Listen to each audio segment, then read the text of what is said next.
I mean, I'm sure there's some good farmers and ranchers that are out there, but they're not all good. And we need to think of the bigger picture. Thank you, Mr. Speaker. I sat up here for 2 nights listening to both sides. There's only one thing I can tell you that I agree with, and that is this is an end of an era where the voices of our agriculture workers will be heard, not ignored. An end of an era where they will have better working conditions, right? They'll be able to have breaks. They'll be treated like human beings. This is an end of an era.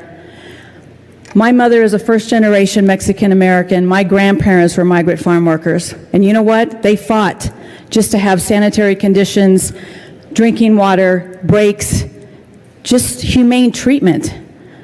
I just can't even believe the conversation we're having up here of how this is going to end an era, how this is really going to be bad for our farmers, our ranchers. We have yet to talk about our agriculture workers who are out there day in and day out suffering. We heard stories in committee.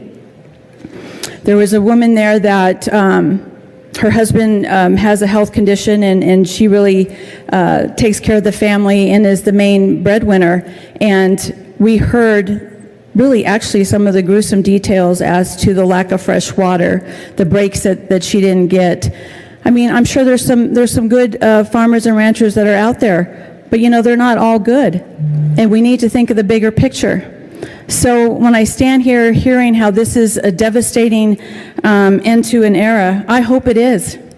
I hope it really is for our agriculture workers. I hope that we're all standing up here proudly, fighting for them, fighting for their voices, to making sure that no longer will their voices be dismissed. No longer will their working conditions be dismissed. No longer will they be treated like second-class citizens. When I think of the American dream, I do think of my grandparents and I do think of my parents, because you know what? A lot of those farmers and ranchers were built off of their backs.